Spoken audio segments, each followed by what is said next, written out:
देखिएगा हिसाब से पकड़िएगा कि चुमुक जस पिया रहले चपक के कि जो बे न तोबे उधर न पक के अरे चुमुक जस पिया रहले चपक के कि धोके ओ कबरिया में दे हो झोले अरे झूरू झूरू पिपरा के पातर पतैया वही रे पतैया जस सहिया डोले। औरत अपना पति के बड़ाई करते कैसे कि जो बे न तोबे उधर न पक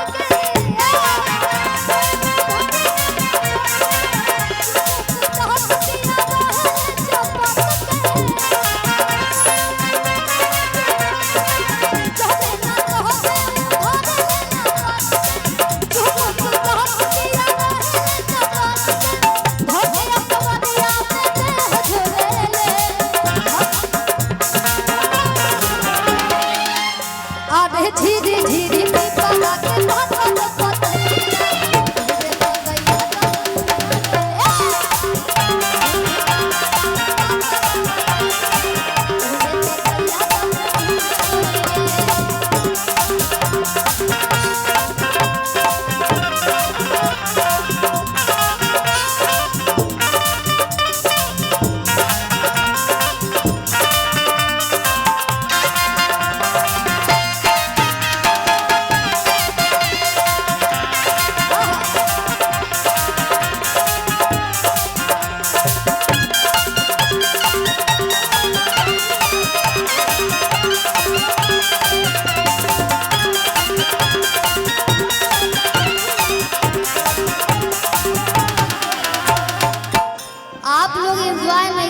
खाली कैमरा में कैद होता है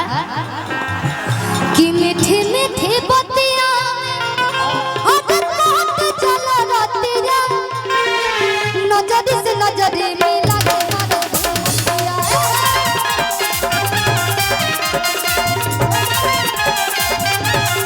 मीठी मीठी बतिया बात चल रतिया नजरी से नजरी मिला के मारो सुमतिया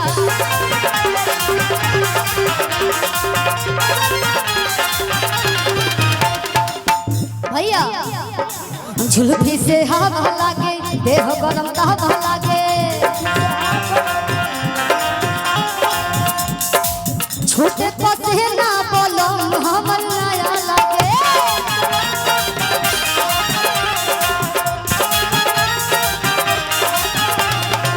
मरिया के मुस्की उदास खोले ले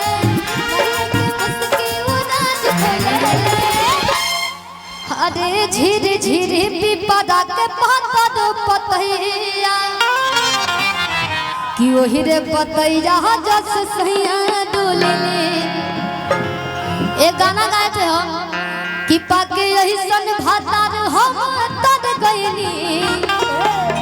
कि उनका यही यादा पे मर गईनी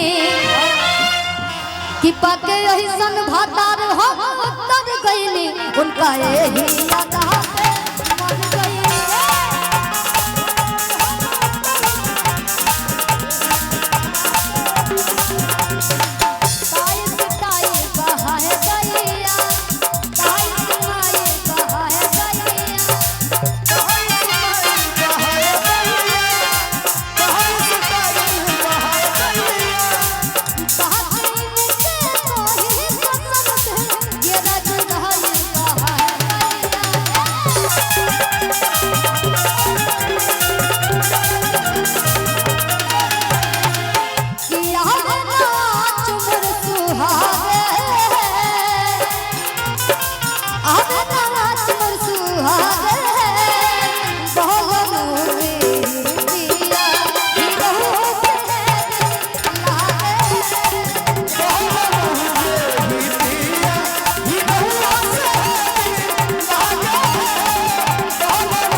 देले बाड़ा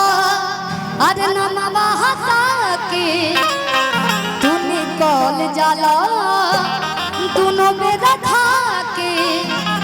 तड़पी पावेला प्यार दिन भर राजा जी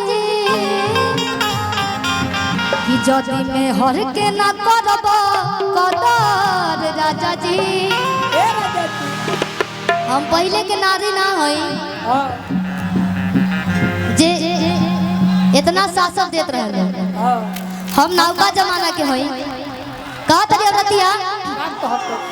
हो कि रख दिल बाड़ो अरे नमवा हंसा के तू निकल जाला दोनों में रखा के तड़पी पावेला प्यार दिन भर राजा जी कि जदी में हर के ना करब कदर राजा जी हो मुठ बिगड़ी हो जाई मधर राजा जी कि रख देले बाड़ा नमवा हंसा के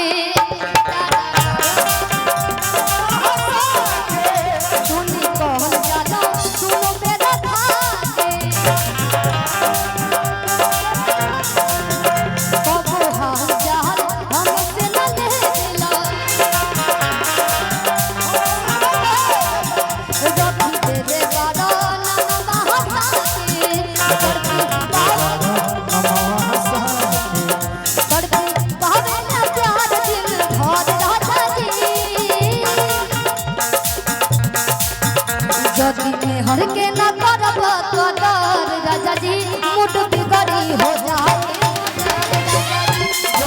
हर के ना करब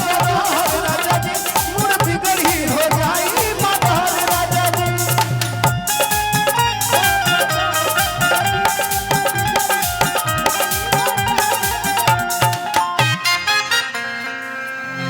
किए राजा जी हो